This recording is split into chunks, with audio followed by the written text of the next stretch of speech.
Awalnya calon suamiku dihina miskin oleh keluarga besarku, namun saat akad mereka terkejut mendengar maharnya sebesar ini.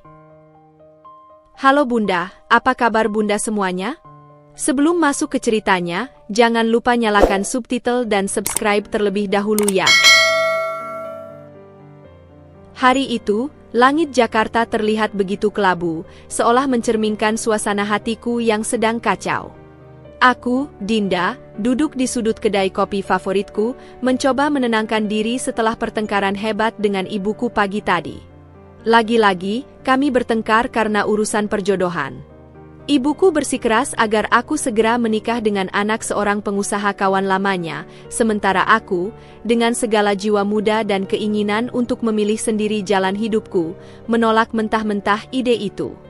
Kamu pikir cinta bisa dibeli dengan uang, Ibu? Ucapku dalam hati, sambil menatap kosong keluar jendela. Tanganku memegang erat cangkir kopi yang sudah mulai dingin, seolah benda itu adalah satu-satunya penahan emosiku yang meluap. Tiba-tiba, ponselku berbunyi. Notifikasi baterai rendah muncul di layar. Aku menghela napas. Tentu saja, di saat seperti ini, ponselku memilih untuk mati. Aku merogoh tas kecilku, mencari power bank, tapi sia-sia. Aku lupa mengisinya tadi malam. Persetan. Batinku kesal. Maaf, Mbak. Butuh charger? Suara laki-laki yang dalam namun lembut itu membuatku menoleh. Di sebelah mejaku, seorang pria dengan kaos hitam sederhana dan celana jeans yang sudah agak pudar tersenyum ramah.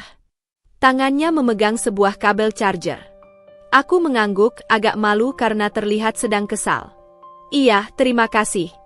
Dia menyodorkan charger itu, lalu duduk kembali di mejanya yang hanya berjarak 2 langkah dariku. Aku segera mencolokkan ponselku, dan dalam sekejap, baterai mulai terisi. Aku memandangnya sekilas. Dia tidak terlihat seperti orang kantoran pada umumnya, tidak ada jas, tidak ada jam tangan mewah, tidak ada kesan orang berduit yang selalu dicari-cari oleh keluargaku. Tapi ada sesuatu tentangnya yang membuatku ingin tahu lebih banyak. Mungkin caranya duduk yang santai namun tegas, atau tatapan matanya yang hangat namun penuh keteguhan. Kopi favoritmu apa? Tanyanya tiba-tiba, memecah kesunyian antara kami. Aku terkejut. Latte. Tapi hari ini aku pesen cold brew. Dia mengangguk. Cold brew enak di sini. Tapi kalau mau yang lebih ringan, coba americano mereka. Rasanya clean, tidak terlalu pahit. Aku tersenyum kecil. Kamu sering ke sini? Hampir setiap hari, jawabnya sambil meneguk kopinya. Tempat ini tenang, cocok buat kerja atau sekadar mikir. Aku mengamatinya lebih cermat.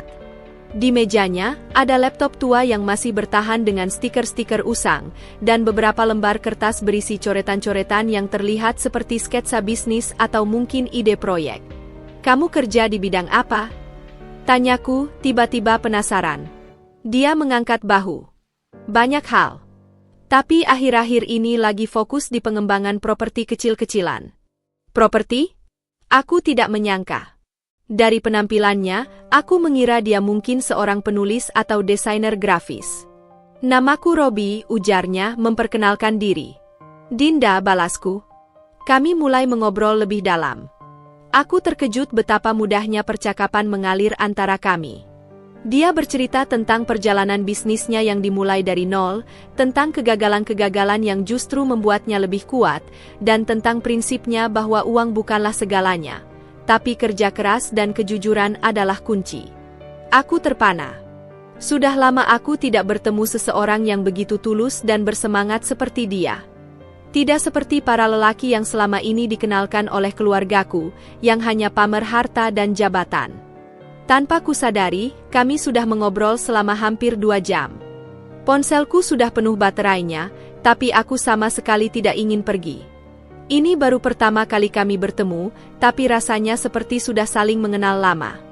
Saat aku akhirnya harus pulang karena hari sudah sore, Robi mengantarkanku keluar. Terima kasih untuk obrolannya, ujarku. Dia tersenyum. Sama-sama. Kalau mau kopi lagi, aku biasanya di sini jam segini. Aku mengangguk dan tanpa kusadari, hatiku berdebar lebih kencang. Pertemuan ini mungkin hanya kebetulan. Tapi entah mengapa, aku merasa ini adalah awal dari sesuatu yang besar. Pertemuan di kedai kopi itu terus menghantuiku selama berhari-hari. Setiap kali menutup mata, aku melihat senyum tulus Mas Robi dan cara matanya berbinar saat berbicara tentang mimpi-mimpinya. Awalnya aku mencoba meyakinkan diri bahwa ini hanya perasaan sementara, sebuah keinginan untuk memberontak dari tekanan keluarga yang semakin menjadi. Tapi ketika aku kembali ke kedai kopi itu 3 hari kemudian dan menemukannya duduk di tempat yang sama, dengan laptop yang sama terbuka di depannya, jantungku berdegup kencang seperti drum yang dipukul tak beraturan. Dia terkejut melihatku, lalu senyumnya melebar. Aku mulai berpikir kamu hanya mimpi, ujarnya sambil menyimpan laptopnya. Kali ini, kami berbicara lebih dalam. Aku menceritakan betapa sulitnya hidup sebagai anak tunggal dalam keluarga yang menganggap pernikahan sebagai transaksi sosial. Ibu ingin aku menikah dengan anak direktur perusahaan mitra ayah, keluhku sambil menatap sedih ke dalam cangkir kopiku yang mulai dingin. Dia bilang, kalau aku menikah dengan orang biasa, hidupku akan sengsara. Robi mendengarkan dengan serius, alisnya sedikit berkerut. Dan menurut Dinda, apa itu kebahagiaan? Tanyanya tiba-tiba, membuatku tertegun. Pertanyaan sederhana itu ternyata sulit ku jawab. Selama ini, aku hanya mengikuti keinginan orang tua tanpa pernah benar-benar memikirkan apa yang kuinginkan. Kebahagiaan adalah... Aku berhenti sejenak, mencari kata-kata tepat.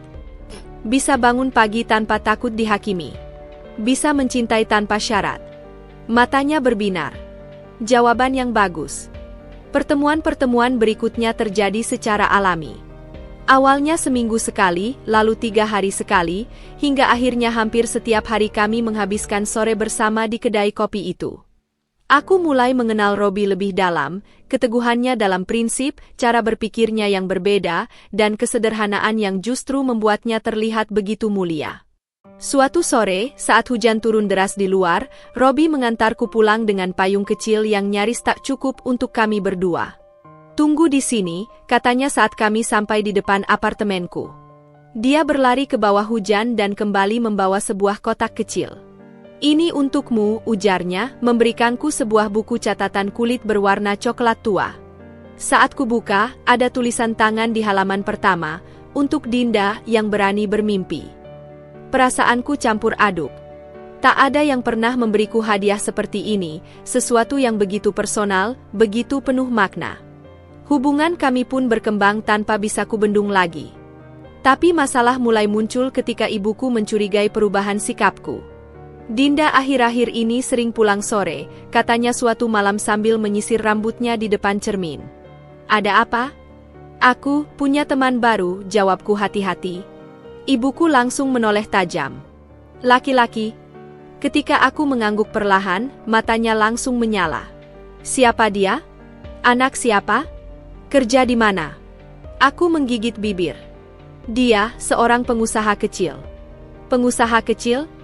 Ibuku mengerutkan hidung seperti mencium bau busuk. Artinya dia miskin. Ibu, jangan bodoh, Dinda. Kamu tahu berapa banyak keluarga baik yang ingin menjodohkan anaknya denganmu? Farhan misalnya, anak Pak Hendarso. Aku tidak mencintai Farhan. Pertengkaran itu berakhir dengan ibuku mengancam akan melarangku keluar rumah jika aku masih bertemu dengan Robi. Tapi ancaman itu justru membuatku semakin yakin dengan perasaanku. Malam itu, aku menelepon Robi dengan suara bergetar. Aku tidak peduli apa kata mereka. Aku mencintaimu, Mas Robi. Diam sejenak di seberang sana. Lalu suaranya yang hangat namun tegas menjawab, aku juga mencintaimu, Dinda. Dan aku berjanji akan membuktikan pada keluargamu bahwa cinta kita bukan kesalahan. Air mataku mengalir deras. Aku tahu jalan kami tidak akan mudah. Tapi untuk pertama kalinya dalam hidupku, aku merasa menemukan seseorang yang layak untuk diperjuangkan. Hari ulang tahun nenekku yang ke-75 seharusnya menjadi acara yang penuh sukacita, namun bagiku, acara itu terasa seperti medan perang yang harus kuhadapi dengan persenjataan lengkap. Seluruh keluarga besar berkumpul di rumah nenek di kawasan Menteng, para paman, bibi, sepupu, dan kerabat jauh yang jarang kulihat, semua berdandan sempurna dengan pakaian bermerek dan perhiasan berkilauan. Aku sendiri mengenakan dress sederhana warna pastel yang kubeli di butik lokal, sengaja kupilih yang tidak terlalu mencolok agar tidak menarik perhatian. Robi berdiri di sampingku dengan kemeja putih sederhana dan celana hitam yang sudah beberapa kali dicuci. Aku bisa melihat dari caranya sesekali merapikan kerahnya bahwa dia gugup, tapi senyumnya tetap hangat ketika memegang tanganku erat. "Tenang," bisiknya padaku, "aku di sini bersamamu." Begitu kami melangkah masuk ke ruang tamu besar, semua mata langsung tertuju pada kami. Aku bisa mendengar bisikan-bisikan yang sengaja dibuat cukup keras untuk kudengar. "Dinda bawa siapa itu?" Katanya pacarnya, tapi lihat bajunya, kayak mau interview kerja. Kasihan Dinda, dari dulu selalu dijodohin sama anak orang kaya, malah pilih yang begitu. Ibuku datang menghampiri dengan wajah masam. "Dinda, kenapa tidak bilang akan membawanya?" Suaranya berbisik tajam. "Aku sudah memberitahu ibu seminggu lalu," jawabku mencoba tetap tenang. Nenek, yang sebenarnya cukup penyayang, menyambut kami dengan pelukan. "Selamat datang sayang," katanya sambil mencium pipiku, lalu menjabat tangan Robi. "Jadi ini pemuda yang sering Dinda ceritakan." Sebelum Robi sempat menjawab, Paman Hendra, saudara ayahku yang paling kaya, mendekat dengan gelas anggur di tangan. "Nak, kamu kerja di bidang apa?"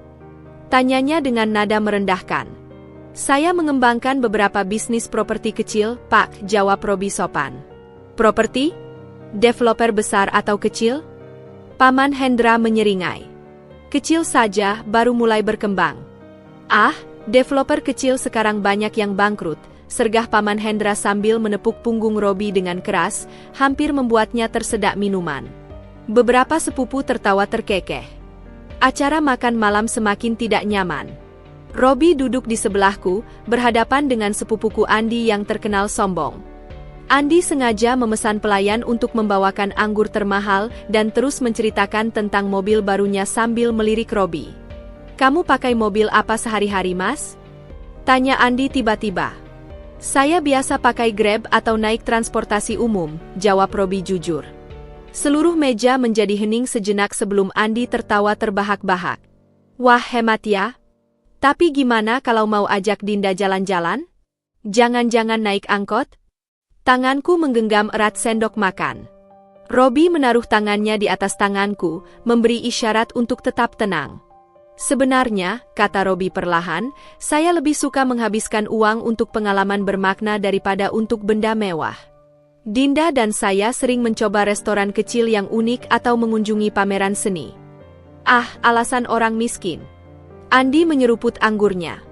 Tiba-tiba, tangannya tidak sengaja menyenggol gelas anggur merah di depannya, menumpahkan isinya ke baju Robi.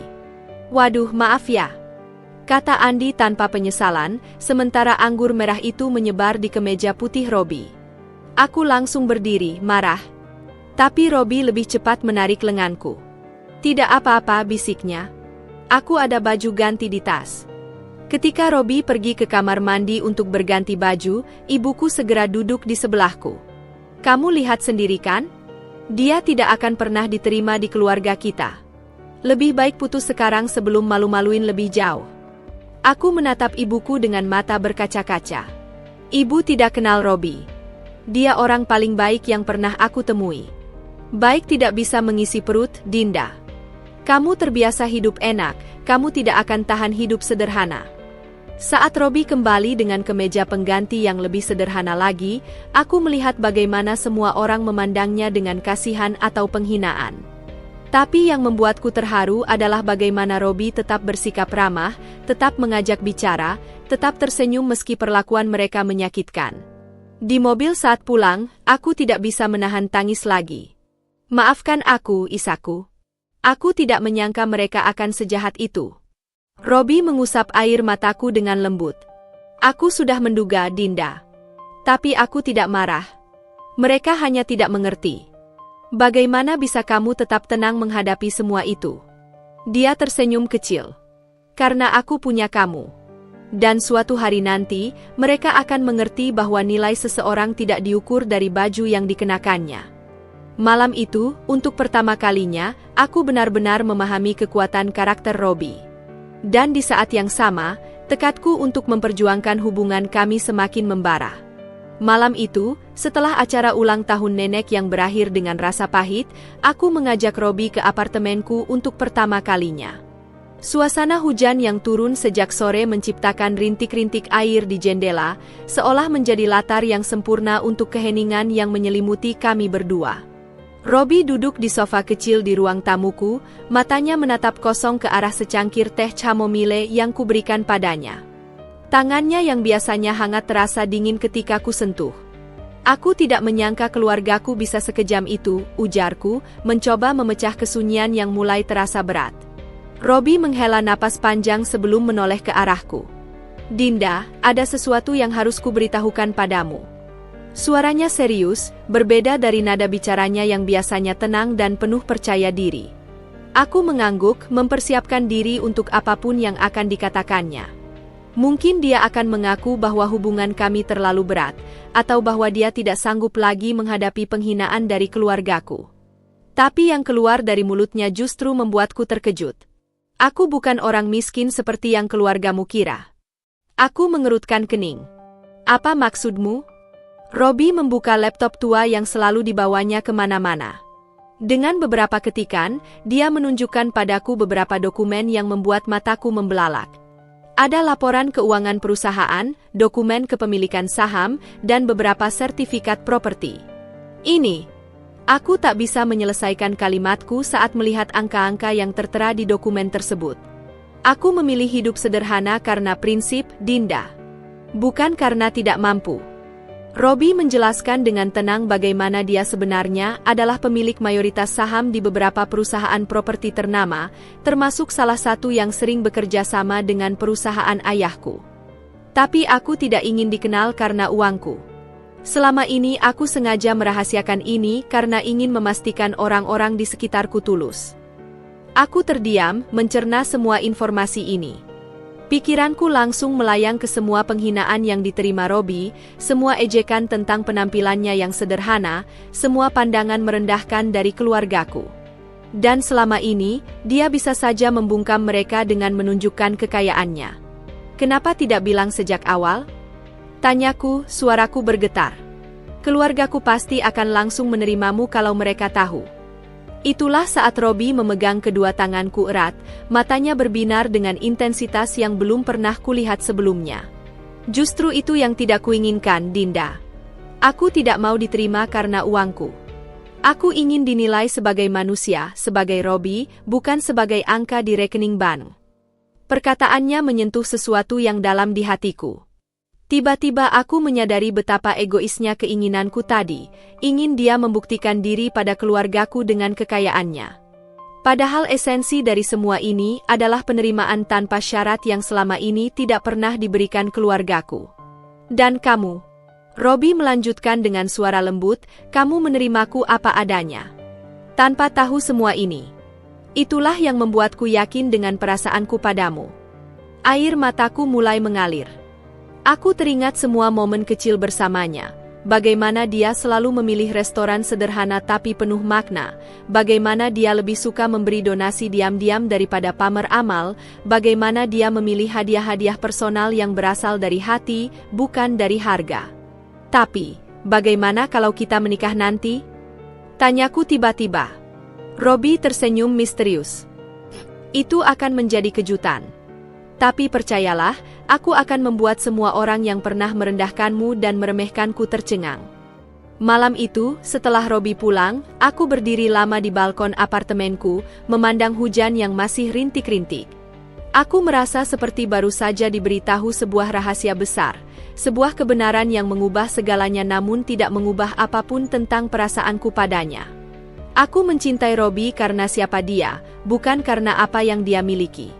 Dan sekarang aku mengerti bahwa itulah juga alasan dia mencintaiku, karena aku bisa melihat melampaui penampilan luarnya. Tapi di sudut pikiranku yang paling gelap, sebuah pertanyaan mengganggu muncul. Bagaimana reaksi keluargaku ketika kebenaran ini akhirnya terungkap? Malam sebelum acara pertunangan kami, aku tidak bisa tidur. Pikiran tentang bagaimana keluargaku akan memperlakukan Robi esok hari membuat dadaku sesak. Aku berbalik di tempat tidur, mencoba membayangkan skenario terburuk yang mungkin terjadi. Di meja samping ranjangku, undangan bertuliskan Dinda Robby dengan huruf-huruf kaligrafi emas tergeletak seperti sebuah ironi. Begitu indah di luar, tapi menyimpan begitu banyak ketegangan di baliknya. Acara pertunangan diadakan di ballroom Hotel Grand Mahakam, tempat yang sengaja kupilih karena cukup netral. Tidak terlalu mewah untuk membuat Robby tidak nyaman, tapi juga cukup bergengsi untuk memenuhi standar keluargaku. Aku berdiri di depan cermin panjang di kamar persiapan, mengamati gaun tunangan sederhana berwarna blush pink yang kupilih.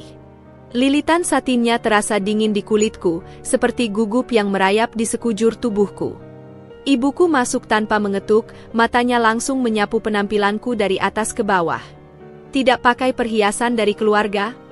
tanyanya sambil membuka kotak perhiasan berisi kalung mutiara pemberian nenek. "Aku lebih suka yang sederhana saja, Bu," jawabku sambil menyentuh anting-anting kecil pemberian Robby, sepasang mutiara kecil yang katanya dia dapatkan dari seorang nelayan tua di Makassar. Ibuku menghela napas panjang. "Dinda, kamu harus paham, malam ini penting. Semua keluarga besar akan datang, termasuk calon-calon besan yang dulu ingin menjodohkan anaknya denganmu." Matanya tajam. "Kamu yakin mau lanjut dengan pertunangan ini?" Aku menatap langsung ke mata ibuku, kali ini tanpa ragu. "Aku mencintai Robby, Bu. Dan malam ini akan berlangsung, apakah keluarga menyetujui atau tidak?" Ibuku hanya menggeleng, lalu meninggalkanku sendirian dengan gemerisik gaunnya yang mewah. Saat aku masuk ke ballroom dengan diantar ayah, ratusan pasang mata langsung tertuju padaku. Aku melihat ekspresi yang beragam, ada yang kagum, ada yang menghakimi, dan banyak yang penasaran ingin melihat calon suami si Dinda yang terkenal pilihannya tidak sesuai harapan keluarga. Robby sudah berdiri di depan pelaminan kecil, mengenakan setelan jas navy blue sederhana yang membuat hatiku berdegup kencang. Dia tersenyum padaku, senyum yang selalu bisa membuatku tenang meski dalam situasi apapun. Tapi ketenangan itu segera terganggu ketika aku mendengar bisikan-bisikan dari meja-meja tamu. "Lihat jasnya, bukan dari brand ternama. Tidak pakai jam tangan mewah? Memalukan. Dengar-dengar cuma punya usaha kecil, tidak sebanding dengan kekayaan keluarga Dinda." Upacara pertunangan berlangsung lancar secara formal, tapi atmosfer di ruangan terasa pengap oleh sikap tidak antusias dari sebagian besar tamu. Saat giliran Robby memberikan cincin pertunangan, sebuah cincin berlian sederhana dengan batu biru kecil di sampingnya, aku mendengar cibir dari sepupuku, Andi. "Wah, berliannya kecil sekali. Pasti tidak sampai 1 karat." Robby tetap tenang, tangannya yang hangat memegang erat tanganku saat dia menggeser cincin itu ke jariku. Tapi aku bisa melihat kedipan sedih di matanya yang biasanya begitu cerah. Acara makan malam menjadi lebih buruk. Keluargaku sengaja menempatkan Robby di meja dengan paman-paman dan sepupu-sepupuku yang paling kritis. Aku melihat bagaimana mereka terus-menerus menguji Robby dengan pertanyaan-pertanyaan menjebak. "Berapa harga properti termahal yang pernah kamu jual?" tanya Paman Hendra sambil mencibir. "Kamu bisa membiayai gaya hidup Dinda yang terbiasa mewah?" sindir Bibi Lina tanpa tedeng aling-aling. "Pernah ke luar negeri? Atau selama ini cuma jalan-jalan di Bali?" ledek sepupu kedua, Rendra. Robby menjawab setiap pertanyaan dengan kesabaran yang membuatku kagum. "Saya lebih memilih properti yang memiliki nilai sosial," katanya tentang properti. "Dinda dan saya sepakat untuk hidup sesuai prioritas, bukan gengsi," jawabnya tentang gaya hidup. Dan tentang perjalanan, dia hanya tersenyum, "Saya lebih suka menjelajahi Indonesia dulu sebelum ke luar negeri." Tapi setiap jawaban bijaknya justru dianggap sebagai pembenaran atas kemiskinannya. Puncaknya adalah ketika Farhan, anak pengusaha yang selalu diidamkan ibuku sebagai menantu, datang terlambat dengan sengaja, mengenakan setelan Armani lengkap dengan jam Rolex. Dia langsung menghampiri meja kami, mengabaikan Robby sepenuhnya.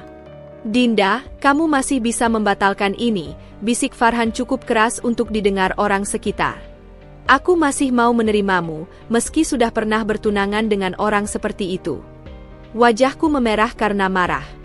Tapi sebelum sempat membalas, Robby sudah berdiri, dengan sikap yang tiba-tiba berubah dari sabar menjadi tegas seperti baja.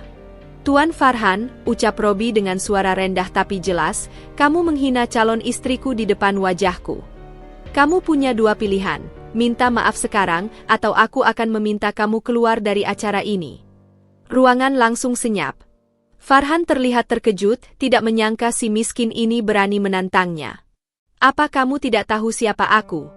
Aku tahu persis siapa kamu, potong Robi. Tapi kamu jelas tidak tahu siapa aku. Dan itu tidak penting. Yang penting adalah kamu tidak akan pernah lagi menghina wanita yang aku cintai. Farhan akhirnya pergi dengan muka merah padam, diikuti gelak tawa kecil dari beberapa tamu yang mungkin mulai melihat sisi lain dari Robi. Sisa malam itu, meski cibiran masih terdengar di sana-sini, aku memegang tangan Robi erat-erat. Aku baru saja melihat sisi tegasnya untuk pertama kali, sisi yang membuatku jatuh cinta lebih dalam lagi padanya. Saat kami akhirnya sendirian di teras hotel, Robi menarik napas panjang. Maaf kalau tadi aku terlalu keras. Aku menggeleng, memeluknya erat. Justru aku bangga padamu. Kamu membelaku ketika aku sendiri hampir menyerah. Dia menatapku, matanya berkilau di bawah cahaya bulan. Aku janji di hari pernikahan kita nanti, tidak akan ada lagi yang berani meremehkan kita. Aku ingin percaya padanya. Tapi melihat bagaimana keluargaku bersikap malam ini, aku tidak yakin apapun bisa mengubah persepsi mereka tentang Robi. Kecuali, tentu saja, jika mereka tahu rahasia yang Robi simpan selama ini. 2 minggu setelah acara pertunangan yang penuh cibiran, aku mulai merasakan perubahan aneh dalam sikap keluargaku. Ibuku yang biasanya terus-terusan mengomel tentang Robi tiba-tiba menjadi lebih diam, lebih sering menerima telepon di ruangan tertutup, dan sesekali aku menangkapnya bertukar pesan singkat dengan bibiku dengan ekspresi yang terlalu serius untuk sekadar obrolan keluarga biasa. Awalnya aku mengabaikannya, menganggap mereka mungkin sedang sibuk dengan urusan bisnis keluarga. Tapi ketika suatu sore aku tidak sengaja menemukan undangan makan malam di rumah Paman Hendra dengan nama Farhan tercantum jelas sebagai salah satu tamu utama, tanpa namaku atau Robi di daftar undangan, hatiku mulai curiga. Aku memutuskan untuk menyelidiki. Keesokan harinya, aku tidak sengaja mampir ke rumah bibiku di kawasan Pondok Indah dengan alasan mengembalikan buku yang kupinjam bulan lalu. Bibi Lina terkejut melihatku, dan dari caranya buru-buru menyimpan sebuah map berwarna coklat ke dalam laci meja tamu, aku tahu ada sesuatu yang disembunyikannya. Dinda, tidak bilang mau datang, katanya sambil memaksakan senyum, matanya sesekali melirik ke arah meja kerjanya. Aku cuma lewat saja, Bei, jawabku santai, sengaja duduk di sofa tepat di depan meja yang dimaksud. Kebetulan aku sedang dalam perjalanan ke kantor ayah. Percakapan kami berlangsung kaku, penuh dengan pertanyaan-pertanyaan basa-basi tentang rencana pernikahan yang sepertinya tidak benar-benar ingin dia ketahui. Saat bibiku pergi ke dapur untuk memesan minuman, kesempatan emas itu datang. Dengan cepat aku membuka laci meja. Hatiku berdebar kencang seperti akan meledak, dan melihat sebuah dokumen berjudul Proposal Bisnis Keluarga dengan logo perusahaan ayahku di bagian atas. Tanpa sempat membaca detailnya, aku hanya sempat melihat beberapa poin penting sebelum mendengar langkah bibiku kembali. Kerjasama bisnis besar antara keluarga kami dengan keluarga Farhan. Klausul khusus tentang penyatuan hubungan keluarga. Target penandatanganan kontrak. 1 minggu sebelum pernikahanku. Tanganku gemetar saat buru-buru menutup laci kembali. Bibi Lina masuk membawa nampan berisi teh dan kue, wajahnya tiba-tiba lebih waspada. Dinda, kamu baik-baik saja? Wajahmu pucat, katanya sambil menaruh nampan di atas meja. Aku cuma sedikit pusing, Bei. Mungkin karena kurang tidur, jawabku, berusaha menenangkan suara yang hampir saja pecah. Pulang dari rumah bibiku, pikiranku kacau balau. Aku segera menelepon Robi, menceritakan semua yang kudapatkan dengan suara bergetar. Dinda, tenang, suara Robi di telepon tetap stabil, menenangkan. Aku sudah menduga mereka akan melakukan sesuatu seperti ini. Kamu sudah tahu? Aku punya beberapa teman di dunia bisnis yang memberitahu tentang negosiasi antara keluargamu dan keluarga Farhan. Tapi aku tidak ingin mengkhawatirkanmu sebelumnya. Aku terdiam, mencerna informasi ini. Jadi keluargaku tidak hanya tidak menyetujui hubunganku dengan Robi, mereka secara aktif berusaha menggagalkannya, bahkan mungkin dengan mengorbankan kepentingan bisnisku sendiri. Robi, apa yang harus kita lakukan? Suaraku kecil, hampir seperti anak kecil yang ketakutan. Pertama, kita perlu bukti konkret. Kedua, dia berhenti sejenak. Kamu harus siap menghadapi kenyataan bahwa keluargamu mungkin telah memilih uang dan gengsi di atas kebahagiaanmu. Kata-katanya menyakitkan, tapi aku tahu itu benar. Malam itu, setelah telepon dengan Robi, aku tidak bisa tidur. Aku memutuskan untuk menyusun rencana. Jika keluargaku ingin bermain kotor, aku harus lebih cerdas dari mereka. Keesokan paginya, aku berpura-pura sakit sehingga ibuku mengizinkanku istirahat di rumah. Begitu mereka semua pergi, aku segera menuju kantor ayahku di lantai atas rumah kami, sesuatu yang belum pernah kulakukan sebelumnya. Dengan hati-hati aku membuka berkas-berkas di mejanya, mencari apapun yang terkait dengan Farhan atau proposal bisnis yang kulihat tadi. Dan di sana, terselip di antara laporan keuangan triwulanan, aku menemukannya. Sebuah draft perjanjian bisnis dengan nilai ratusan miliar rupiah, dengan klausul kecil tapi vital di bagian akhir.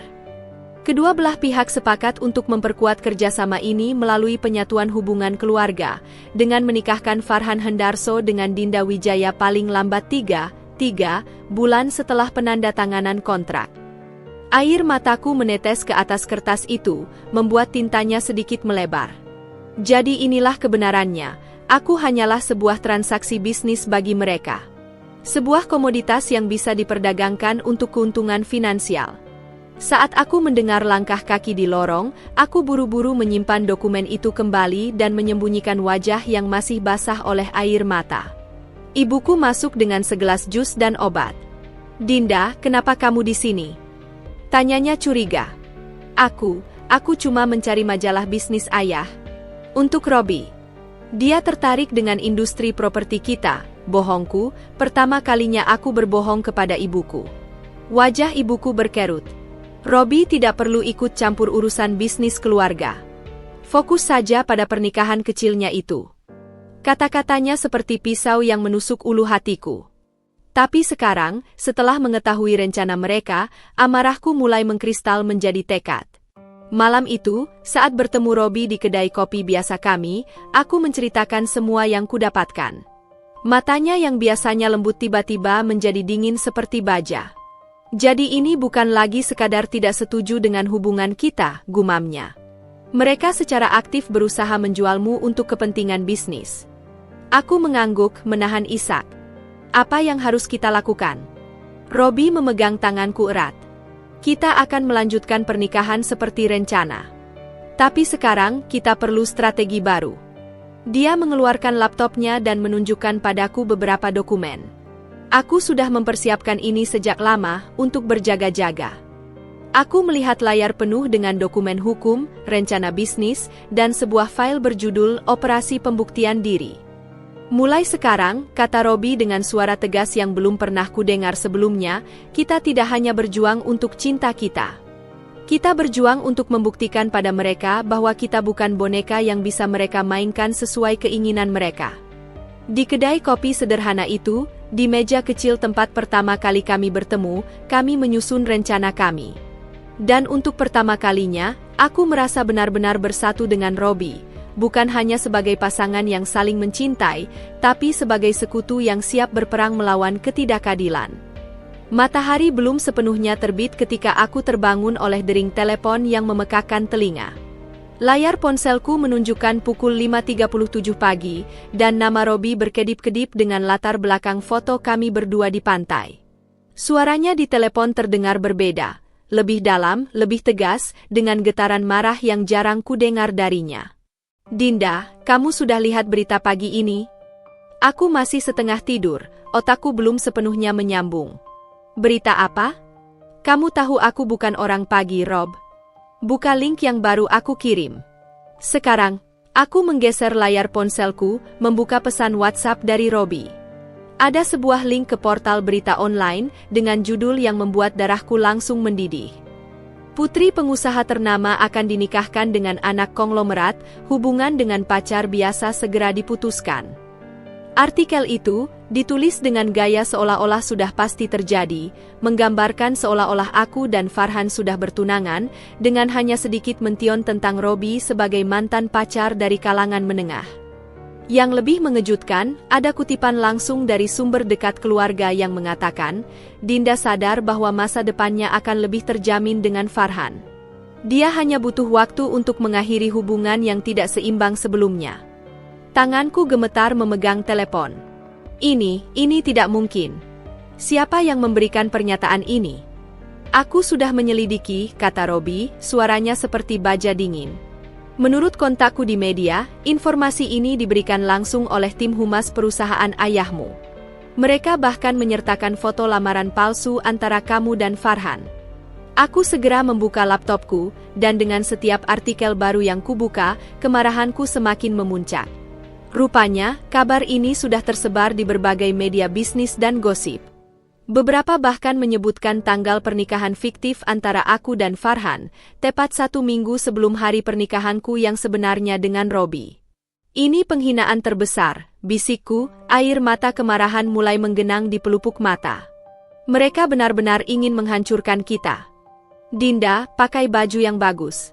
Aku akan menjemputmu dalam 1 jam. Kita akan menghadapi ini langsung.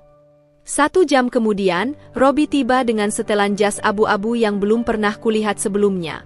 Potongannya sempurna, bahunya tegak, dan aura yang dipancarkannya sama sekali berbeda dari kesan sederhana yang biasa ditunjukkannya. Dia bahkan mengenakan jam tangan yang setelah kuperhatikan, adalah model langka yang harganya mungkin setara dengan mobil mewah. Kamu, kenapa berdandan seperti ini? Tanyaku sambil menatapnya takjub. Matanya berbinar dengan tekad yang membuat jantungku berdegup kencang. Karena hari ini, kita tidak lagi bermain pertahanan. Hari ini, kita akan menyerang balik. Kami menuju kantor pusat perusahaan ayahku di Sudirman. Lift yang biasanya membawaku ke lantai direksi terasa seperti gerbong kereta menuju medan perang. Saat pintu lift terbuka, sekretaris ayahku, Ibu Maya, terkejut melihat kami. Dinda, kamu tidak ada janji. Ini rumahku juga, Bu. Potongku dengan suara yang lebih berani dari biasanya, sambil berjalan langsung menuju ruang rapat utama di mana dari balik pintu kaca, aku bisa melihat ayah, ibuku, Paman Hendra, Farhan, dan beberapa direksi lainnya sedang berkumpul. Robi memegang tanganku erat. Siap? Aku menarik napas dalam. Siap. Aku mendorong pintu ruang rapat itu terbuka. Semua kepala langsung menoleh ke arah kami. Wajah ayahku memerah, ibuku terlihat seperti melihat hantu, sementara Farhan, dengan jas Armaninya yang mahal itu, tersenyum sinis. Apa maksudmu masuk tanpa izin? Hardik ayah. Aku ingin bertanya hal yang sama, jawabku, suaraku tidak goyah. Apa maksud keluargaku memberikan pernyataan palsu ke media tentang pernikahanku dengan Farhan? Ruangan menjadi sunyi. Farhan tertawa kecil. Dinda, sudahlah. Semua orang tahu hubunganmu dengan si miskin itu hanya pemberontakan remaja yang terlambat. Saat itulah Robi melangkah maju. Sikapnya yang biasanya kalem berubah total. Posturnya tegak, tatapannya tajam, suaranya menggelegar dengan wibawa yang membuat semua orang di ruangan itu terdiam. Kalian semua telah menghina wanita yang aku cintai. Kalian mengira bisa mempermainkan hidupnya seperti chess piece dalam permainan bisnis kalian. Tapi hari ini, permainan itu berakhir. Dari dalam saku jasnya, Robi mengeluarkan sebuah flash drive dan melemparkannya ke atas meja.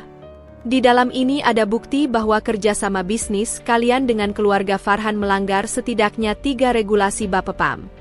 Ada juga rekaman percakapan antara Paman Hendra dengan Farhan tentang bagaimana mereka sengaja ingin menghancurkan hubunganku dan Dinda. Wajah Paman Hendra menjadi pucat. Itu rekaman ilegal. Tidak lebih ilegal dari manipulasi media yang kalian lakukan pagi ini, balas Robi dingin. Ayahku berdiri, tangannya mengepal. Kamu pikir dengan ancaman kosong seperti itu kami akan membiarkan Dinda menikah dengan orang seperti kamu? Robi tersenyum, senyum dingin yang belum pernah kulihat sebelumnya. Saya tidak meminta izin, Pak. Saya memberitahu. Pernikahan kami akan berlangsung sesuai rencana. Dan jika ada upaya lagi untuk menghalangi, dia menatap langsung ke arah Farhan. Saya akan memastikan seluruh dunia bisnis tahu betapa rapuhnya perusahaan keluarga Hendarso sebenarnya. Farhan melompat berdiri. Kamu tidak tahu siapa yang kamu hadapi, orang gila. Kamu akan diam, potong Robi dengan suara yang tiba-tiba sangat berwibawa. Karena aku tahu persis bagaimana ayahmu menyembunyikan kerugian 200 miliar di kuartal terakhir. Satu telepon dari aku ke Bapepam dan seluruh grup bisnismu akan diselidiki. Keheningan yang terjadi setelah itu begitu pekat, sampai-sampai aku bisa mendengar detak jantungku sendiri. Aku melihat ayahku perlahan duduk kembali, wajahnya berubah dari marah menjadi bingung. Terkesima? Siapa kamu sebenarnya? Tanya ayahku perlahan. Robi mengambil napas dalam sebelum menjawab. Nama lengkap saya Robi Hadiningrat. CEO dan pemilik mayoritas PT Propertina Group, perusahaan yang selama ini menjadi mitra diam-diam bisnis keluarga Wijaya. Wajah Paman Hendra menjadi putih seperti kertas. Itu tidak mungkin. PT Propertina adalah salah satu perusahaan properti terbesar di Indonesia. Dan saya memilih untuk tidak pamer, jawab Robi sederhana. Aku melihat ibuku perlahan duduk, tangannya menutup mulut yang terbuka lebar. Farhan terlihat seperti ingin menghilang. Robi memegang tanganku lagi. Kami pergi sekarang. Tapi ingat baik-baik, Dinda bukan komoditas bisnis. Dia manusia dengan hak untuk memilih. Dan dia memilih aku. Saat kami berbalik untuk pergi, aku mendengar ayahku memanggil. Tunggu. Kami berhenti. Ayah berdiri, wajahnya tampak 10 tahun lebih tua. Kalau memang begitu, mengapa kamu menyembunyikan semua ini? Robi menatapku, matanya kembali lembut seperti biasanya. Karena saya ingin yakin bahwa Dinda mencintai saya untuk siapa saya, bukan untuk apa yang saya miliki. Kami meninggalkan ruangan itu dalam keheningan total. Baru ketika lift menutup, aku menyadari betapa gemetarnya tubuhku. Robi segera memelukku erat. Kamu luar biasa, bisikku di bahunya. Kita berdua yang luar biasa, balasnya. Dan ini baru babak pertama. Saat kami keluar dari gedung, aku melihat beberapa wartawan sudah berkumpul. Tampaknya ada yang memberi tip tentang pertemuan dramatis ini. Tapi kali ini, aku tidak takut. Aku memegang tangan Robi erat-erat, siap menghadapi apapun yang akan datang. Hari pernikahan kami tiba dengan langit Jakarta yang cerah, seolah alam semesta sendiri memberikan persetujuannya setelah segala badai yang kami lalui. Namun, di balik kemegahan Hotel Rafflesia yang kami sewa untuk acara ini, gemuruh ketegangan masih terasa seperti petir yang tertahan. Aku berdiri di belakang pintu kamar pengantin, mengenakan gaun pengantin rancangan desainer ternama yang dipilihkan Robi. Sebuah kejutan manis yang membuatku menangis saat pertama kali melihatnya. Gaun itu berkilauan di bawah lampu kristal, dengan detail renda tangan yang membutuhkan ratusan jam kerja, jauh dari kesan sederhana yang selama ini kami usung. Kamu terlihat seperti ratu, bisik tanteku, Maya, satu-satunya anggota keluarga yang tetap mendukungku sejak awal. Matanya berkaca-kaca saat menatapku. Aku tersenyum getir, menatap pantulan diriku di cermin besar. Yang penting, aku merasa seperti diriku sendiri. Di luar, orkestra mulai memainkan lagu prosesional. Detik-detik penentuan akan segera tiba. Selama seminggu terakhir sejak konfrontasi di kantor ayah, keluarga besarku berubah drastis. Tiba-tiba semua sepupu dan tanteku yang dulu menghina Robi kini ramah dan ingin memperbaiki hubungan. Aku tahu itu semua sandiwara. Mereka hanya takut pada pengaruh dan kekuatan finansial Robi yang sebenarnya. Tante Maya memegang tanganku erat. Dinda, apa kamu yakin dengan semua ini? Gaun mewah, tempat megah, ini bukan gaya kalian berdua. Aku menarik napas dalam. Ini bukan tentang gaya, Tante. Ini tentang menyampaikan pesan. Pintu kamar dibuka dari luar. Robi berdiri di sana, mengenakan setelan jas putih dengan detail emas yang membuatnya terlihat seperti pangeran dari dongeng. Tapi yang lebih mencolok adalah perubahan sikapnya. Posturnya tegak, tatapannya penuh keyakinan, aura yang dipancarkannya sama sekali berbeda dari kesan orang biasa yang selalu ditunjukkannya. Dinda, ucapnya lembut, tangannya terulur. Aku menaruh tanganku di atasnya, merasakan kehangatan dan kekuatan yang selalu membuatku tenang. Semua sudah siap? Dia mengangguk, matanya berbinar dengan tekad.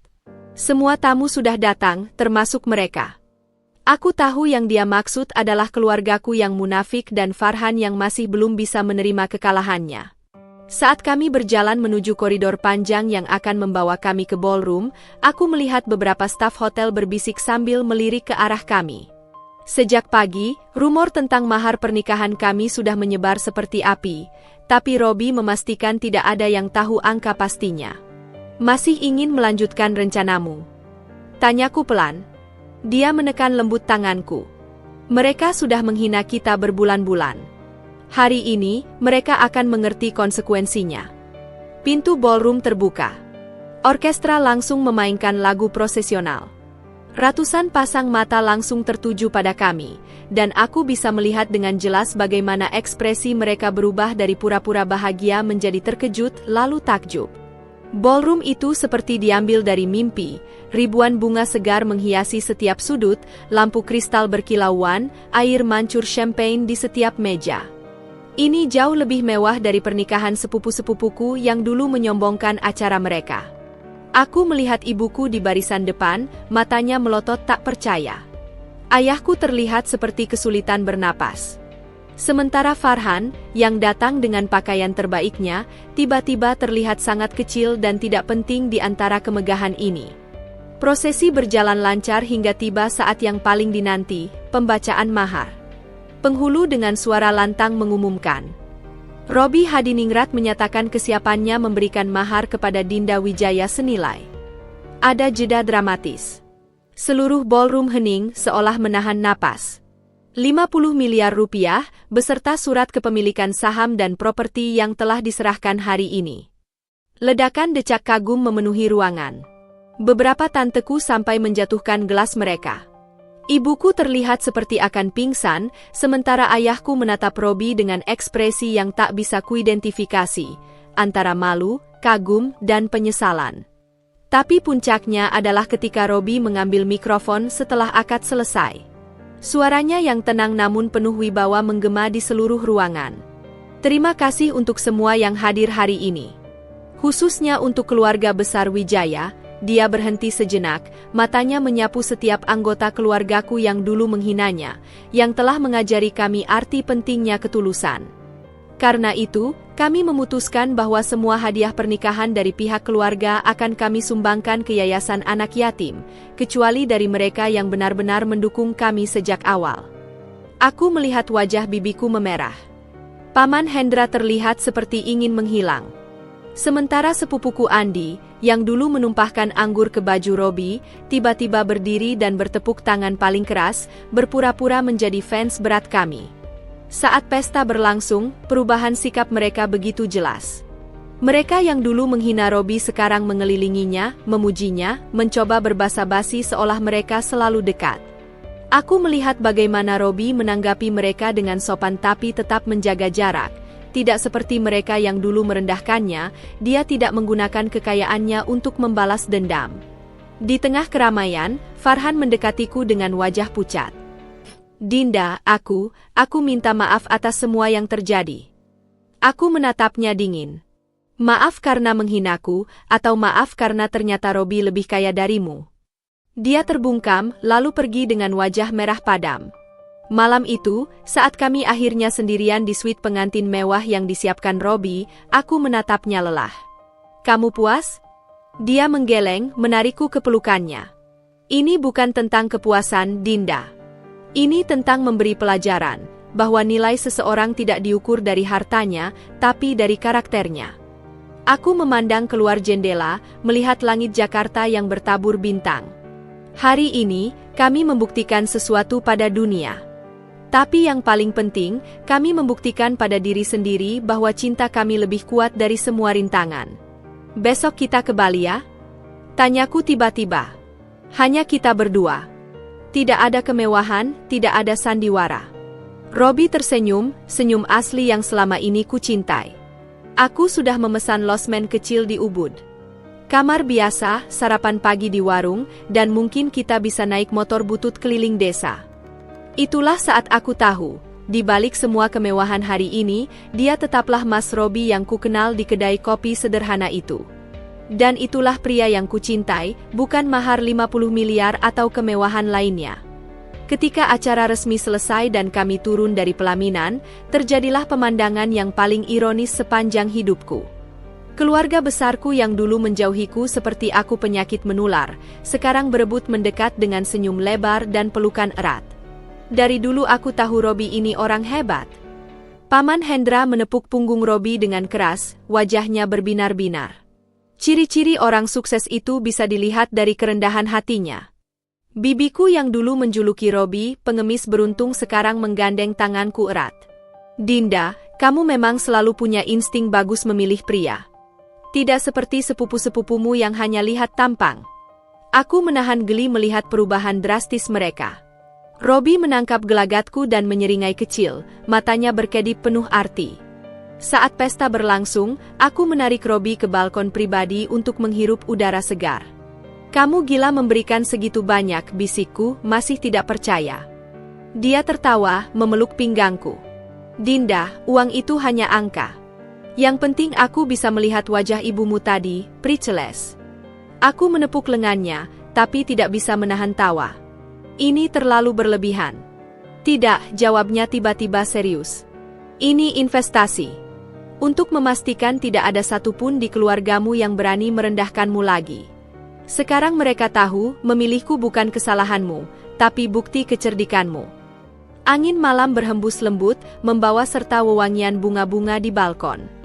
Di balik pintu kaca, aku bisa melihat pesta masih berlangsung meriah. Keluargaku yang dulu memandangku dengan iba sekarang memandangku dengan rasa kagum baru.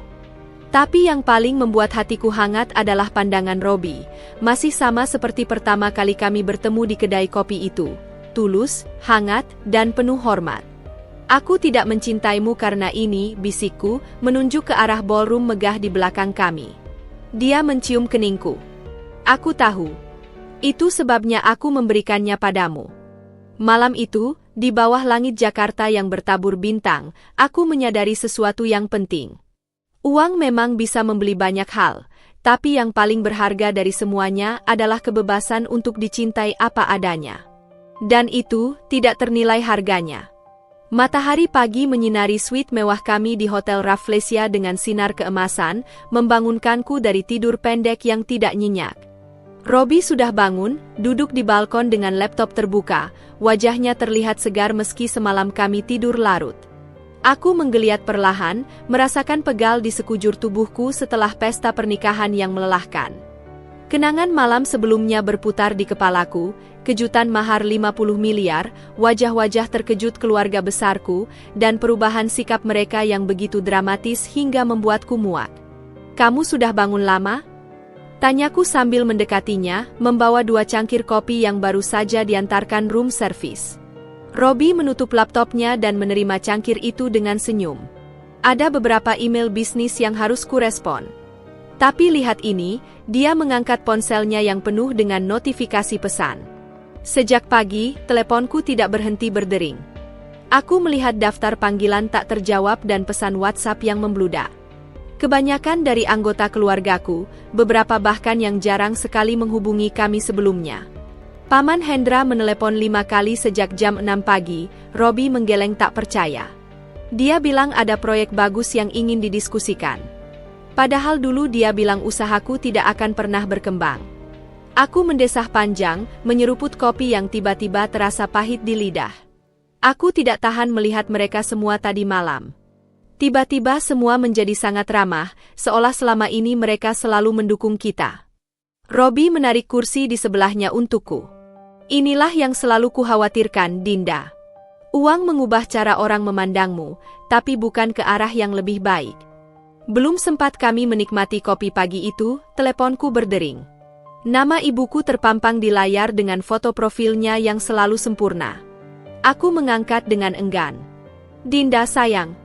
Suara ibuku terdengar begitu bersemangat, sangat berbeda dari nada dingin yang biasa ia gunakan. Kami sudah menunggu di lobi. Ayah ingin mengajak kalian makan pagi bersama. Aku menutup mata sejenak. Ibu, kami masih lelah. Sudah pesan meja di Eggs Benedict. Kamu tahu ayah tidak suka menunggu. Kalimat terakhir diucapkan dengan tekanan, mengingatkanku pada masa kecil di mana tidak ada penolakan yang diterima. Setelah menutup telepon, aku melihat Robi yang sudah berdiri dan mulai mengenakan kemejanya. Kita harus menghadapi ini cepat atau lambat, katanya sambil mengancingkan bajunya. Mungkin lebih baik sekalian hari ini. Restoran mewah di lantai dasar hotel penuh dengan tamu pagi yang kebanyakan adalah orang asing dan eksekutif bisnis. Tapi mataku langsung tertuju ke meja di sudut tempat keluargaku sudah duduk lengkap. Ayah, ibu, Paman Hendra dengan istrinya, bahkan Bibi Lina yang biasanya tidak suka acara pagi. Mereka semua tersenyum lebar saat kami mendekat, seolah kami adalah selebriti yang mereka tunggu-tunggu. Selamat pagi, anak-anak.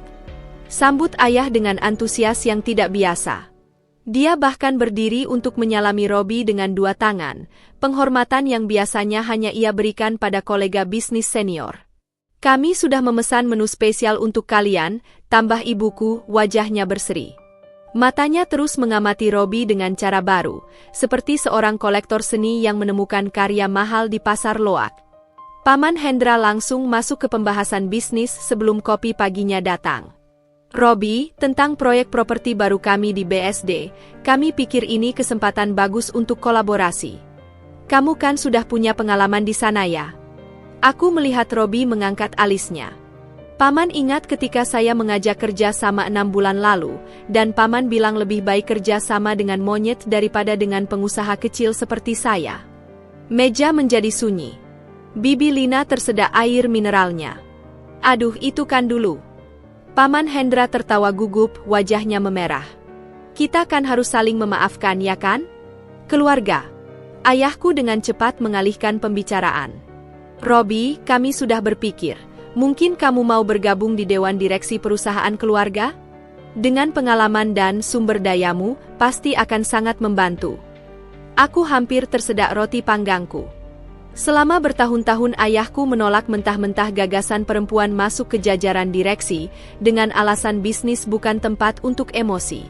Dan sekarang dia menawarkan posisi itu pada Robi, yang seminggu lalu masih dianggapnya sampah masyarakat? Robi meletakkan sendoknya dengan perlahan. Saya menghargai tawaran itu, Pak. Tapi saya punya prinsip tidak mencampurkan hubungan keluarga dengan bisnis. Dia memandangku. Kecuali dengan Dinda tentunya, kami adalah tim dalam segala hal. Wajah ayahku berkerut, tapi dia cepat-cepat menyembunyikan kekecewaannya.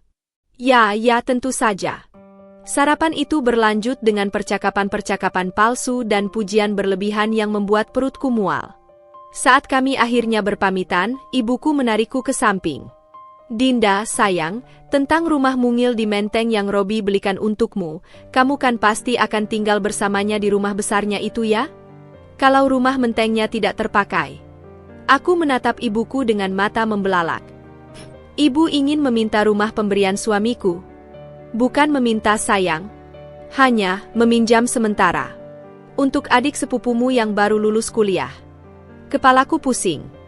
Tiba-tiba semua ingatan akan penghinaan mereka, cibiran mereka, upaya mereka untuk memisahkan kami, semua datang bergelombang.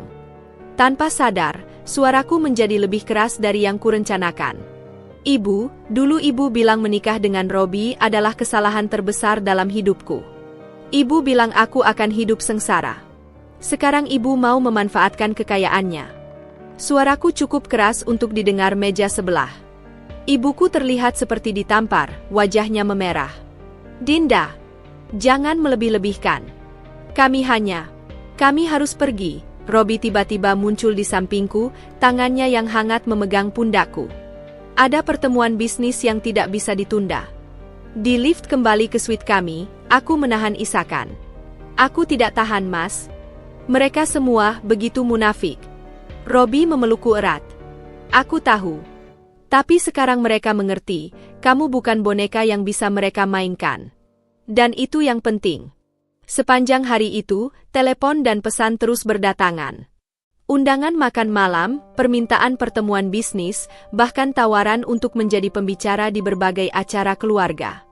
Setiap orang tiba-tiba ingin menjadi bagian dari hidup kami, hidup yang sempat mereka remehkan. Malamnya, saat kami bersiap untuk penerbangan ke Bali besok pagi, Robi mengajakku ke balkon lagi. Jakarta malam itu tampak indah dengan gemerlap lampunya.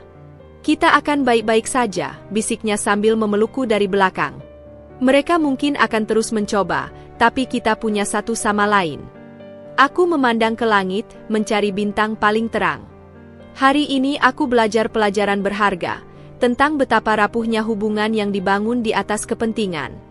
Tapi di tengah semua kepalsuan itu, ada satu hal yang nyata, cinta kami. Dan untuk itu, semua pertempuran ini sepadan. 3 minggu setelah pernikahan kami, aku dan Robi akhirnya kembali ke Jakarta setelah berbulan madu panjang di Bali dan tambahan berkeliling Eropa secara mendadak. Begitu kaki kami menginjak tanah di bandara, teleponku langsung berdering tak henti. Puluhan pesan dari keluarga besar yang rupanya sudah menunggu kepulangan kami dengan berbagai agenda tersembunyi.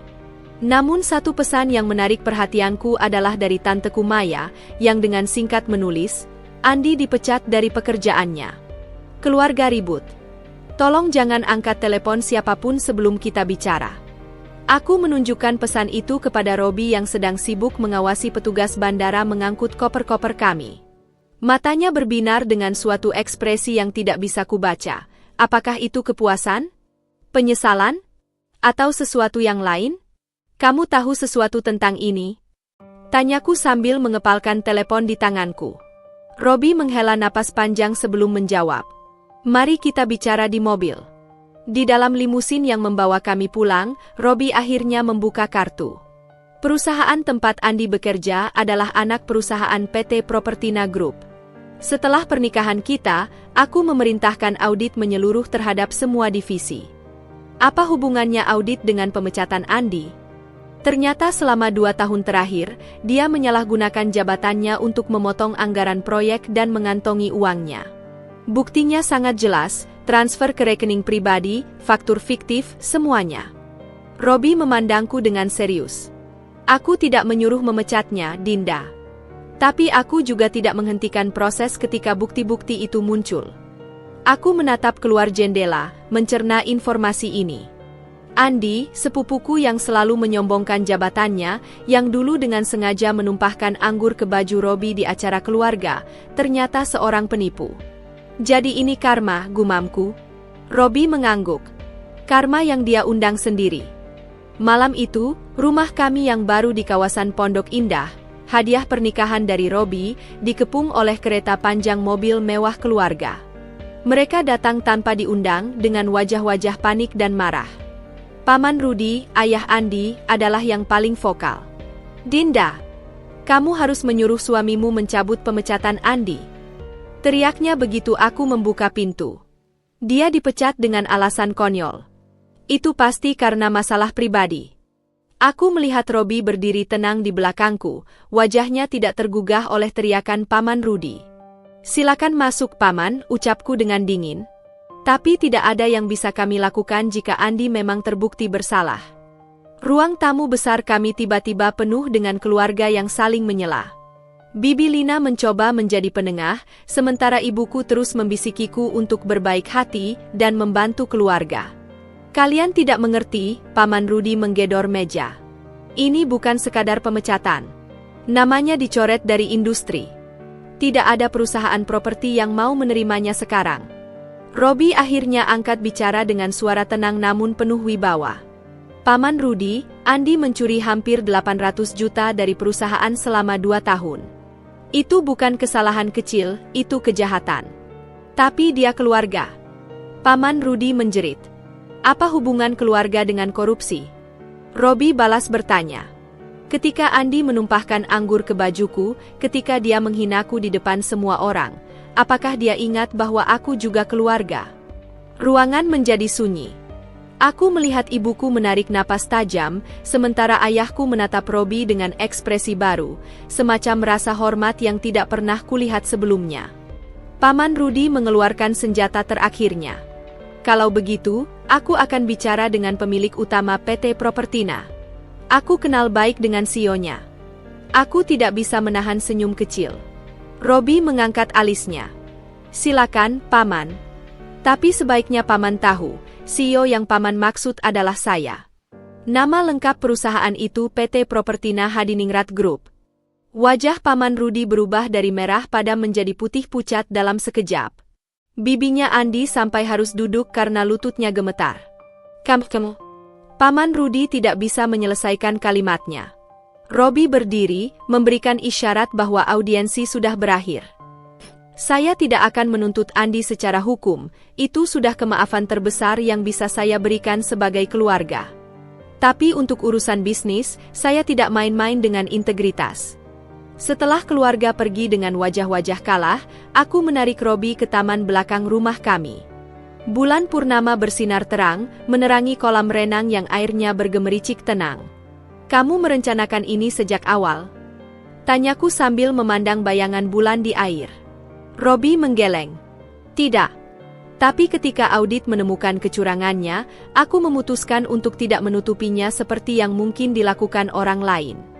Dia memegang tanganku. Ini bukan balas dendam, Dinda. Ini tentang menegakkan keadilan. Aku menghela napas. Aku tahu Andi salah. Tapi melihat keluarga begitu terpuruk. Mereka tidak pernah ragu menjatuhkanmu ketika menganggap aku tidak layak, Robi mengingatkanku dengan lembut. Sekarang mereka belajar bahwa setiap tindakan ada konsekuensinya. Malam itu, sebelum tidur, teleponku berdering sekali lagi.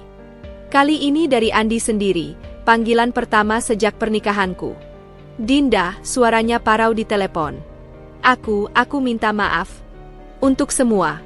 Aku terdiam, mendengar suara sepupuku yang biasanya begitu sombong sekarang hancur. Maaf tidak bisa mengembalikan pekerjaanmu, Andi, jawabku akhirnya. Tapi mungkin ini kesempatan untuk memulai baru, dengan cara yang jujur. Setelah menutup telepon, aku memandang Robi yang sudah tertidur lelah. Hari ini, salah satu penyiksaku selama ini mendapat karma. Tapi entah mengapa, kemenangan ini terasa pahit di mulutku. Aku mulai memahami bahwa kekayaan dan kekuasaan memang bisa memberikan keadilan, tapi tidak selalu memberikan kedamaian. Hari-hari setelah pemecatan Andi diwarnai keheningan yang tidak biasa dari keluarga besar. Teleponku yang biasanya berderet dengan pesan dan panggilan tak diundang tiba-tiba senyap, seolah mereka semua sedang mengatur strategi baru untuk mendekati kami. Namun, pada suatu sore yang gerimis, datanglah tamu yang tidak terduga. Bibi Lina, yang muncul di depan pintu rumah kami dengan payung compang-camping dan wajah yang kuyup oleh air mata atau mungkin air hujan, aku tidak bisa memastikan. Aku perlu bicara denganmu, Dinda, katanya begitu aku membuka pintu, suaranya parau dan gemetar, sangat berbeda dengan nada tinggi dan penuh percaya diri yang biasa ia gunakan. Dari balik bahuku, Robi yang sedang membaca dokumen di ruang tamu langsung berdiri. Aku akan memberimu privasi, bisiknya sebelum menyingkir ke ruang kerja. Aku mengantarkan Bibi Lina ke teras belakang yang menghadap taman. Hujan rintik-rintik menciptakan irama tenang di atas atap kaca, tapi ketegangan di udara terasa begitu pekat. Bibi Lina tidak menyentuh teh chamomile yang kuhaturkan, tangannya yang biasanya penuh dengan cincin berlian sekarang kosong dan terus-menerus meremas-remas sapu tangan. Farhan membatalkan pertunangannya dengan Clara, ujarnya tiba-tiba, suaranya hampir seperti bisikan. Clara adalah putri Bibi Lina, sepupuku yang sebaya denganku dan selalu menjadi anak emas dalam keluarga karena kecantikan dan kepintarannya. Pertunangannya dengan Farhan, setelah rencana menjodohkannya denganku gagal, adalah kebanggaan terbesar Bibi Lina selama ini. Aku turut sedih, Bey, ucapku, meski hatiku tidak benar-benar berduka. Bibi Lina mengangkat wajahnya, matanya merah dan bengkak. Jangan berpura-pura, Dinda. Kamu pasti senang melihat ini terjadi padaku setelah semua yang kulakukan padamu. Aku terkejut dengan ketusannya, tapi juga dengan pengakuannya. Aku tidak menginginkan kesedihan untuk siapapun, termasuk bibiku sendiri. Tapi kau dan Robi yang menyebabkan ini. Suaranya tiba-tiba meninggi. Farhan membatalkan pertunangan karena bisnis keluarganya hancur setelah Robi membeberkan kecurangan mereka ke Bapepam. Kini aku mengerti. Robi memang pernah mengatakan akan membuka kecurangan keluarga Farhan jika mereka terus mengganggu kami, tapi aku tidak menyangka dia benar-benar melakukannya. Bibi, jika Farhan dan keluarganya bersih, tidak ada yang bisa dihancurkan Robi, jawabku tegas. Bibi Lina menatapku dengan mata berlinang. Kamu tidak mengerti, Dinda. Aku sudah menghabiskan begitu banyak uang untuk pesta pertunangan, untuk gaun pengantin Clara, untuk... Suaranya tercekat. Dan sekarang tidak ada yang mau mendekati Clara karena dikaitkan dengan skandal Farhan. Dia jadi bahan gunjingan. Aku menarik napas dalam. Clara memang tidak pernah bersikap buruk padaku secara langsung, tapi dia juga tidak pernah membelaku ketika yang lain menghinaku. Namun, melihat penderitaan Bibi Lina yang nyata, hatiku tetap tersentuh. Apa yang bisa kubantu, Bey? Bibir Bibi Lina gemetar sebelum akhirnya mengeluarkan permintaan yang sebenarnya. Robi, dia punya banyak koneksi di kalangan atas. Bisakah dia memperkenalkan Clara pada seseorang yang tepat? Aku hampir tersedak. Jadi inilah tujuan kedatangannya, bukan untuk meminta maaf, bukan untuk berdamai, tapi sekali lagi memanfaatkan kami untuk kepentingannya sendiri. Maaf Bibi, jawabku perlahan tapi tegas. Kami tidak akan menjual Clara seperti barang dagangan, sama seperti kami menolak diperlakukan seperti itu dulu. Bibi Lina terlihat seperti ditampar. Air matanya mengalir deras. Kamu tidak mengerti. Clara sudah 27 tahun. Jika tidak segera menikah. Clara cantik, pintar, lulusan universitas ternama, potongku. Dia tidak butuh suami untuk membuktikan nilainya. Kamu bicara seperti itu karena sekarang kaya. Hardik Bibi Lina menunjukkan wajah aslinya. Dulu kamu juga hampir dijodohkan. Perbedaan antara dijodohkan dan hampir dijodohkan itulah yang membuatku akhirnya kehilangan kesabaran. Bedanya Bibi, aku berani mengatakan tidak. Aku memilih Robi meski semua orang menertawakanku. Clara bisa melakukan hal yang sama jika dia benar-benar mencintai Farhan, bukan hanya menikah karena tekanan keluarga atau gengsi. Bibi Lina berdiri begitu cepat sampai kursinya terjungkal. Aku datang ke sini meminta bantuan, bukan untuk dihakimi. Dan di tengah hujan yang mulai deras, aku menyadari sesuatu yang penting. Bibi sebenarnya tidak ingin Clara bahagia. Bibi ingin Clara menikah dengan orang kaya agar Bibi bisa berbangga. Tamparan itu datang begitu cepat. Bibi Lina menjatuhkan tangannya ke pipiku dengan keras, membuat kepalaku tersentak ke samping. Selama beberapa detik, hanya suara hujan yang memenuhi ruang antara kami. Aku menahan pipiku yang terbakar, menatap bibiku yang kini terlihat menyesal tapi juga masih penuh amarah. Dulu, sebelum menikah dengan Robi, aku mungkin akan diam saja menerima ini, ucapku pelan. Tapi sekarang aku belajar bahwa keluarga seharusnya saling mengangkat, bukan saling menjatuhkan. Robi tiba-tiba muncul di pintu teras, wajahnya gelap melihat tanda merah di pipiku. Tapi aku menggeleng, memintanya untuk tidak ikut campur. Ini pertarunganku. Bibi Lina akhirnya pergi dengan payungnya yang compang-camping, meninggalkan jejak air dan kepahitan di lantai teras. Robi segera merangkulku, mengecup pelan pipiku yang masih perih. Kamu tidak perlu menghadapi ini sendirian, bisiknya. Aku memandang hujan yang semakin deras. Aku tahu. Tapi ini penting bagiku, untuk berdiri sendiri, tanpa harta atau statusmu, dan mengatakan kebenaran. Malam itu, sambil mendengar hujan yang tak kunjung reda, aku merenungkan nasib Clara. Mungkin ini adalah kesempatannya untuk menemukan cinta sejati, bukan sekadar perjodohan bisnis. Dan untuk Bibi Lina, mungkin ini saatnya dia belajar bahwa nilai seorang wanita tidak diukur dari siapa suaminya. Robi memegang tanganku erat. Apakah kamu akan membantu Clara? Aku memandangnya. Bukan dengan caranya.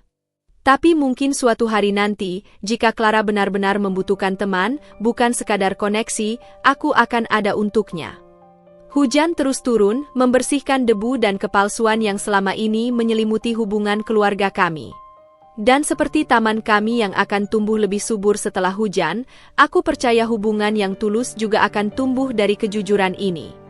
Minggu-minggu berikutnya setelah pertemuan dengan Bibi Lina, rumah kami yang megah di Pondok Indah seolah menjadi magnet bagi keluarga besar yang tiba-tiba ingin bersilaturahmi. Setiap akhir pekan, pasti ada saja yang datang dengan alasan sekadar menyapa atau menengok rumah baru kalian. Namun, semakin sering mereka datang, semakin jelas niat sebenarnya, memanfaatkan kekayaan dan pengaruh Robi untuk kepentingan mereka sendiri. Suatu Sabtu sore, ketika aku sedang asyik merawat tanaman di taman belakang, pembantu rumah tangga kami, Mbak Sari, datang dengan wajah sedikit cemas. "Bu, ada tamu lagi," katanya keluarga dari pihak bapak. Aku menghela napas, menyeka keringat di dahi dengan lengan. "Siapa kali ini?" Bilangnya Om Harjo, tapi saya belum pernah lihat sebelumnya. "Om Harjo?" Paman dari pihak ayah yang tinggal di Bandung dan jarang sekali berkunjung. Aku segera membersihkan tangan dan berjalan ke ruang tamu utama, di mana seorang pria berusia sekitar 60-an dengan kemeja safari putih sedang duduk gelisah di sofa kulit. "Dinda, anak ayah yang cantik." Paman Harjo langsung berdiri dan membuka lengannya lebar-lebar untuk memelukku, sesuatu yang tidak pernah dilakukannya sepanjang ingatanku. "Paman Harjo, kejutan yang menyenangkan," ucapku, berusaha ramah meski curiga. "Apa kabar keluarga di Bandung?" "Baik-baik." Dia duduk kembali, matanya terus melirik ke sekeliling ruangan, seolah menghitung nilai setiap perabotan. "Wah, rumahmu mewah sekali ya." Pantas saja keluarga pada cerita. Sebelum aku bisa merespons, Robi masuk dari pintu samping, baru saja pulang dari kantor. Begitu melihat Robi, Paman Harjo langsung melompat dari tempat duduknya dan bergegas menyalami Robi dengan dua tangan. "Robi, anak muda sukses. Akhirnya ketemu juga dengan ponakan menantu yang terkenal ini." Robi mengangkat alis ke arahku sebelum menjabat tangannya. "Selamat datang, Paman. Ada yang bisa kami bantu?" Paman Harjo tertawa terlalu keras. "Ah, tidak ada apa-apa. Cuma ingin bersilaturahmi dengan keluarga baru ini." Tapi 5 menit kemudian, setelah obrolan basa-basi tentang cuaca dan politik, akhirnya keluar juga niat sebenarnya. "Sebenarnya, ada sedikit masalah dengan usaha percetakan kecilku di Bandung," ujarnya sambil mengelus-elus lututnya. "Dengar-dengar Robi punya koneksi dengan beberapa penerbit besar." Aku memandang Robi, melihat bagaimana wajahnya tetap netral meski aku tahu dia sedang menahan kesal. "Paman butuh apa tepatnya?" tanya Robi langsung. "Proyek cetak buku pelajaran untuk pemerintah daerah. Nilainya lumayan, sekitar 5 miliar. Tapi saingan ketat, perlu koneksi khusus." Paman Harjo membuat tanda kutip di udara. Kalau Robi mau telepon teman-temannya di kementerian. Robi menghela napas. "Maaf, Paman. Saya tidak terbiasa menyalahgunakan koneksi untuk kepentingan pribadi." Wajah Paman Harjo berubah. "Tapi keluarga harus saling membantu. Dulu waktu kamu miskin, kami tidak pernah." "Dulu ketika saya miskin," Robi menyela dengan tanda kutip yang jelas, "Paman bahkan tidak mau duduk semeja dengan saya di acara keluarga." Ruangan menjadi sunyi. Paman Harjo terlihat seperti ingin membantah, tapi akhirnya hanya mengeluarkan suara mendesah. "Baiklah, kalau kalian tidak mau membantu keluarga sendiri." Dia berdiri dengan wajah masam. Aku tiba-tiba teringat sesuatu. "Paman, waktu aku kecil dan ayah bangkrut sementara, Paman ingat tidak bagaimana Paman menolak meminjamkan uang untuk biaya sekolahku?" Paman Harjo terkesiap. Itu kan situasinya berbeda." "Ya, berbeda," ucapku pelan. "Karena sekarang Paman yang membutuhkan kami." Dia pergi dengan wajah merah padam, tanpa sempat menikmati kue yang sudah disiapkan Mbak Sari. Malam itu, saat kami bersantai di balkon kamar tidur, Robi memegang segelas wine sementara aku menikmati teh hangat. "Kamu baik sekali hari ini," ujarnya tiba-tiba. Aku mengerutkan kening. "Baik?" Aku merasa justru bersikap kasar pada Paman Harjo. Robi tersenyum. "Kamu memberinya pelajaran berharga. Kadang, bersikap tegas adalah bentuk kebaikan terbesar." Aku memandang bintang-bintang yang mulai muncul di langit Jakarta. Aku lelah, Rob. Lelah dengan semua kepalsuan ini. Mereka tidak benar-benar menyesal, hanya menyesal salah menilai kita. Dia menarik kursinya lebih dekat, memegang tanganku. "Kamu tidak harus menerima permintaan maaf yang tidak tulus, Dinda. Tapi jangan biarkan kepahitan ini meracunimu juga." Teleponku berdering. Lagi-lagi dari nomor tak dikenal, kemungkinan besar keluarga besar yang lain. Aku mematikan telepon dan melemparkannya ke sofa. Besok kita terbang ke Bali ya? Hanya kita berdua. Tidak memberitahu siapa-siapa. Robi mengangguk, matanya berbinar. Sudah kusiapkan lagi villa kecil di Ubud. Tidak ada yang tahu kecuali staf di sana. Aku tersenyum, mulai merasakan kedamaian yang sesungguhnya. Mungkin keluarga besarku tidak akan pernah benar-benar berubah. Tapi aku belajar sesuatu yang lebih penting, untuk memilih kedamaian daripada pertengkaran, memilih kebahagiaan daripada dendam. Dan terkadang, permintaan maaf terbaik adalah yang tidak pernah diucapkan, melainkan ditunjukkan melalui perubahan sikap yang tulus. Sayangnya, sejauh ini, keluarga besarku belum sampai pada tahap itu. Setahun telah berlalu sejak pernikahan kami, dan langit Jakarta pagi itu terlihat begitu cerah, seolah mencerminkan kedamaian yang akhirnya kami dapatkan setelah melalui segala badai keluarga. Aku berdiri di balkon kamar tidur, menikmati hangatnya sinar matahari yang menyentuh kulit sambil memegang secangkir teh chamomile favoritku. Di bawah, kolam renang berkilauan seperti kristal, dan taman yang kami rawat bersama mulai menunjukkan keindahannya dengan bunga-bunga yang bermekaran. Robi datang dari belakang, merangkulku dari punggung dan menaruh dagunya di pundakku. "Surprise sudah siap," bisiknya sambil mencium pelipisku. Hari ini adalah hari ulang tahun pernikahan kami yang pertama, dan seperti janjinya dulu, Robi mengajakku kembali ke kedai kopi sederhana tempat kami pertama kali bertemu. Tapi kali ini, dengan sedikit sentuhan khusus. Kedai kopi-kopi kita masih sama seperti dulu, bangunan kecil dengan cat yang mulai mengelupas, meja-meja kayu sederhana, dan aroma kopi yang menggugah selera. Tapi hari ini, seluruh tempat itu kosong kecuali untuk satu meja di sudut yang dihiasi bunga-bunga segar dan lilin kecil. Ini, mataku berkaca-kaca saat mengenang meja itu, meja yang sama tempat kami dulu pertama kali berbicara. "Kembali ke awal," ucap Robi sambil memegang kursi untukku. Tapi kali ini, tanpa rahasia dan tanpa topeng. Pelayan datang membawa 2 cangkir kopi, 1 cold brew untukku dan americano untuknya, persis seperti pesanan pertama kami dulu. "Masih ingat pertanyaan pertama yang kutanyakan padamu?" Robi tersenyum, matanya berbinar seperti anak kecil. Aku menggeleng. Waktu itu aku terlalu gugup sampai lupa semua detailnya. "Aku bertanya apa kopi favoritmu," ujarnya sambil mengecup tanganku. "Dan hari ini, aku ingin bertanya lagi, apa kebahagiaan favoritmu selama setahun ini?" Aku memandang jauh keluar jendela, merenungkan semua yang kami lalui, penghinaan keluarga, perjuangan mempertahankan cinta kami, kejutan mahar 50 miliar, hingga semua karma yang datang pada mereka yang menyakiti kami. Kebahagiaan favoritku adalah menyadari bahwa kita tidak membutuhkan pengakuan siapapun untuk menjadi bahagia, jawabku akhirnya. Termasuk pengakuan keluargaku sendiri. Robi mengangguk, wajahnya serius. "Tentang itu, aku sudah membuat keputusan penting." Dari dalam saku jaketnya, dia mengeluarkan sebuah amplop tebal. Di dalamnya ada dokumen pengunduran dirinya dari semua jabatan di PT Propertina Group. "Aku akan mendirikan perusahaan baru," ucapnya tegas. "Yang fokus pada pembangunan perumahan terjangkau dan ramah lingkungan. Dan kali ini, aku ingin memulai dengan bersih, tanpa beban nama keluarga besar manapun." Aku membuka mulut, terkejut. "Tapi, PT Propertina adalah pencapaian terbesarmu. Dan sekarang sudah saatnya untuk pencapaian baru," jawabnya sambil memegang tanganku. "Aku sudah berbicara dengan tim hukum. Semua aset dan saham akan dikelola oleh yayasan yang kita dirikan bersama, untuk beasiswa anak-anak tidak mampu dan pengembangan UMKM." Air mataku menetes tanpa kusadari.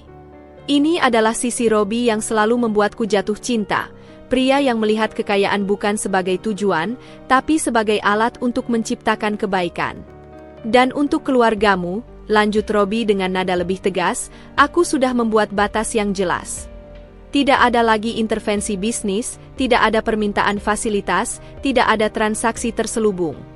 Mereka akan menghormatimu sebagai istriku, atau mereka tidak akan menjadi bagian dari hidup kita sama sekali." Aku menarik napas dalam. Ini adalah hal yang selama ini kutunggu, sebuah keputusan tegas untuk memutus lingkaran toksik yang selama ini menjerat kami. Kamu yakin? Tanyaku. Dia mengangguk. Aku sudah lama memikirkan ini. Keluarga seharusnya menjadi tempat berlindung, bukan sumber luka. Sore itu, saat kami kembali ke rumah, sebuah mobil mewah terparkir di halaman depan. Ibuku berdiri di depan pintu, wajahnya tidak seperti biasanya. Tanpa makeup sempurna, tanpa senyum palsu, hanya wajah seorang ibu yang lelah. Ibu datang untuk bicara, ucapnya begitu melihat kami. Hanya kita bertiga. Di ruang tamu kami, ibuku duduk dengan postur yang tidak biasanya, sedikit membungkuk, seolah beban di pundaknya terlalu berat. Ayah dan ibu, kami ingin meminta maaf, ucapnya tiba-tiba, suaranya parau. Bukan karena kekayaan Robi, tapi karena cara kami memperlakukan kalian berdua. Aku terkejut. Ini pertama kalinya ibuku meminta maaf tanpa syarat, tanpa alasan terselubung. Setelah melihat semua yang terjadi pada keluarga besar kita, Andi yang dipecat, Bibi Lina yang putus asa, Paman Harjo yang terus ditolak, ibu menyadari sesuatu. Ibuku mengangkat wajahnya, matanya berkaca-kaca. Kami semua terjebak dalam siklus yang sama, mengukur segalanya dengan materi, sampai lupa pada nilai-nilai manusiawi. Robi duduk di sampingku, memegang erat tanganku yang gemetar. Ibu tidak meminta kalian memaafkan kami sepenuhnya, lanjut ibuku. Tapi izinkan kami, izinkan ibu untuk memulai lagi. Menjadi ibu yang lebih baik. Disinilah, setelah segala pertempuran dan luka, aku akhirnya melihat secercah harapan. Bukan perubahan instan, tapi sebuah permulaan. Aku mau mencoba ibu, ucapku pelan. Tapi dengan syarat, tidak ada lagi intervensi, tidak ada lagi permintaan khusus. Hubungan kita murni sebagai ibu dan anak, bukan sebagai transaksi. Ibuku mengangguk, air mata mengalir di pipinya yang mulai berkeriput. Ibu berjanji. Malam itu, saat kami berbaring di tempat tidur, Robi memelukku erat dari belakang. Kamu bahagia dengan keputusan kita? Aku memandang bulan purnama di luar jendela. Ya, aku akhirnya mengerti bahwa membuat batas bukan berarti membenci keluarga. Itu artinya mencintai diri sendiri cukup untuk tidak terus-menerus disakiti. Robi mengecup bahuku. Dan kita akan membangun keluarga kita sendiri, dengan aturan kita sendiri. Tangan kananku secara refleks menyentuh perutku yang masih rata. Sebuah rahasia kecil yang belum kusampaikan padanya. Kehidupan baru yang mulai tumbuh di dalam diriku, buah cinta kami yang akan lahir ke dunia yang lebih baik dari yang kami alami dulu. Besok akan ada tantangan baru. Keluarga besarku mungkin belum sepenuhnya berubah. Tapi satu hal yang aku yakini, apapun yang datang, aku dan Robi akan menghadapinya bersama. Dan seperti kopi di kedai sederhana tempat kami pertama kali bertemu, kisah kami mungkin berawal pahit, tapi akhirnya manis dan penuh makna.